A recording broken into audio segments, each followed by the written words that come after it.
hi నమస్తే welcome to Myra media నేను మీ కేవీఆర్ ఆంధ్రప్రదేశ్ అసెంబ్లీ సమావేశాలు చాలా ఆసక్తికరంగా జరుగుతూ ఉన్నాయి ఇప్పటికే చాలా అంశాలకు సంబంధించి అంటే అమరావతి రాజధాని విషయంలో కావచ్చు పోలవరం ప్రాజెక్టు విషయంలో కావచ్చు ఇట్లా చాలా అంశాల మీద గతంలోనే ముఖ్యమంత్రి చంద్రబాబు శ్వేతపత్రాలను విడుదల చేశారు ఈ నేపథ్యంలో అసెంబ్లీ వేదికగా గత ప్రభుత్వం అమలు చేసిన మద్యం పాలసీ ఏదైతే ఉందో దాని మీద లెక్కలు తేల్చే పనిలో ఈ కూటమి సర్కారు ఉన్నట్టు తెలుస్తూ ఉంది ఇందులో భాగంగా నిన్న చంద్రబాబు ఒక బోల్డ్ స్టేట్మెంట్ ఇచ్చిండ్రు ఒకసారి అదేంటో అందుకనే ఈ ప్రభుత్వం దీన్ని సిబిసిఐడి ఎంక్వైరీ చేస్తూ దీన్ని అవసరమైతే ఈడీ సపోర్ట్ కూడా తీసుకోవడానికి పెద్ద ఎత్తున క్యాష్ ట్రాన్సాక్షన్ జరిగాయి కాబట్టి వారికి కూడా రిఫర్ చేస్తాం అన్ని విధాల చర్యలు తీసుకుని మళ్ళా ప్రజల ప్రాణాలు కాపాడడానికి ఈ రాష్ట్ర ఆదాయాన్ని ఈ విధంగా దుర్వినియోగం చేశారు అవన్నిటిపైన యాక్షన్ తీసుకోవడానికి ప్రభుత్వం సిద్ధంగా ఉంది అందుకని సో అదనమాట అసెంబ్లీ వేదికగా చంద్రబాబు ఇచ్చిన స్టేట్మెంట్ సో కిక్కు దించేందుకు ఇక కూటమి సర్కార్ రెడీ అవుతున్నట్టు గత ప్రభుత్వంలో డిస్టిలరీ చైర్మన్గా వ్యవహరించిన ధనంజయ రెడ్డి మీద ఎంక్వైరీ చేసేందుకు ఇప్పటికే ఆయన మీద అంటే కూటమి సర్కార్ కౌంటింగ్ జరుగుతున్న రోజే హైదరాబాద్ వేదికగా ఒక విల్లా మీద దాడి చేసి కొన్ని డాక్యుమెంట్లు ఆస్తులను కూడా సీజ్ చేసిన సందర్భాన్ని మనం చూసినాం కిక్కు లెక్క తేలుస్తాం ముడుపుల కిందే 3,113 కోట్లు నొక్కేశారు ఖజానాకు మరో 18,860 కోట్ల నష్టం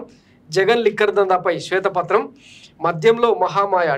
ఢిల్లీ స్కామ్ను మించిన జగన్ మద్యం దందా ప్రభుత్వ షాపులు కేంద్రంగా అక్రమాల పర్వం డిస్టిలరీ నుంచి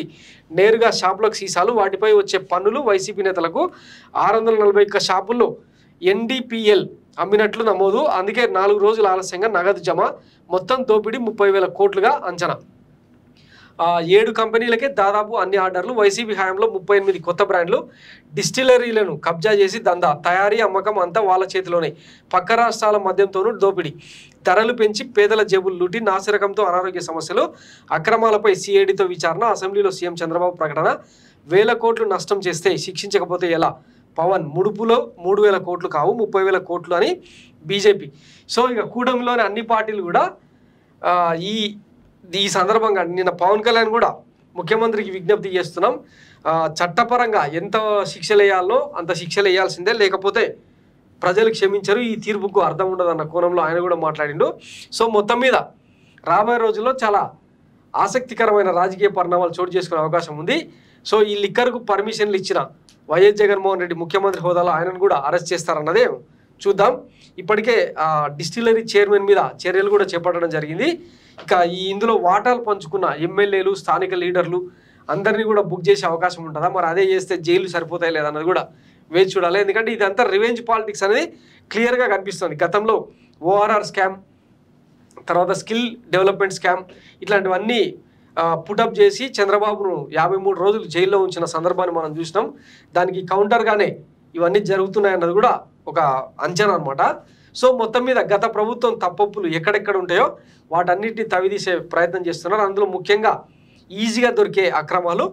మద్యానికి సంబంధించినవి సో మరి వాటికి సంబంధించి ఏం చేస్తారన్నది వేచి చూద్దాం thanks for watching Myra media నేను మీ కేవీఆర్ థ్యాంక్ యూ